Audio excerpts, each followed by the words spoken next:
Isang statement, eat your carbs. Pero hindi ko sinabing eat all carbs. Malabo, halika kayo, explain ko sa inyo. Para sa mga triggered at sasabihin na mag-aral pa ako, sabihin ko na sa inyo, I've been in practice of nutrition since 2012. Kahit nasa med school ako, nagka-counseling ako, nagpapapakita ng mga tao at nagsasaayos ng kanilang mga blood levels through nutrition. Kung sasabihin sa akin na mag-update ako ng knowledge ko dahil sinasabi ng iba sa inyo na hindi naman mga dietitian na masama ang lahat ng carbohydrate, alam nyo, sa katotohanan, hindi na bagong tugtugin sa amin yan. Hindi na yan bagong kasabihan.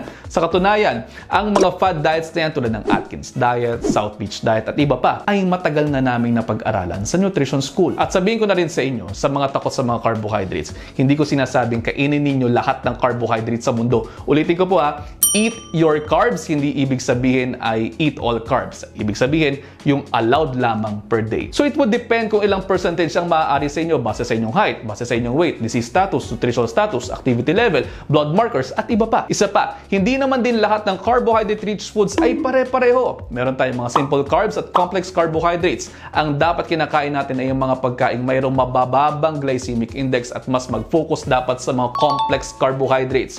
Ito ay dahil kung mas marami kayong simple carbs na kakainin, pwede talagang tumaas ang blood sugar ninyo.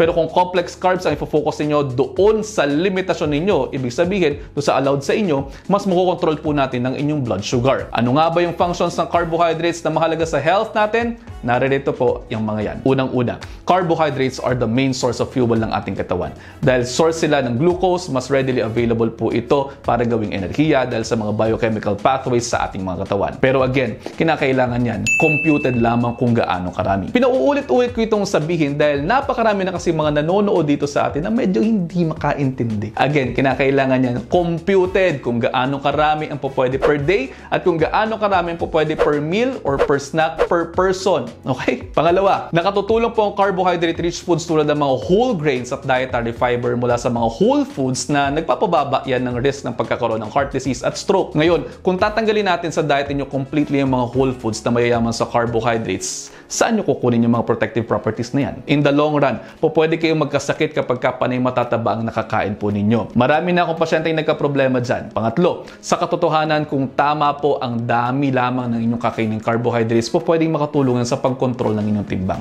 Pati na rin ng mga levels ng mga blood markers ninyo. Kaya pong ma-regulate ng tamang dami ng carbohydrates sa inyong blood sugar, ang inyong triglycerides, ang inyong cholesterol. Again, tamang dami. Kino-compute. Baka sabihin nyo, sinasabi ko na kumain kayo lahat ng kanin. Kaya po, ang tip ko sa inyo ay to choose your carbohydrates wisely. Focus on eating more fiber-rich fruits and vegetables, choose more whole grains, eat more beans, peas, and lentils. Pero syempre, dapat lutuin po ninyo ang mga yan. And of course, limitahan o iwasan ng intake ng mga simple sugars and juices dahil ang mga yan po ay makakasira sa balanse ninyo.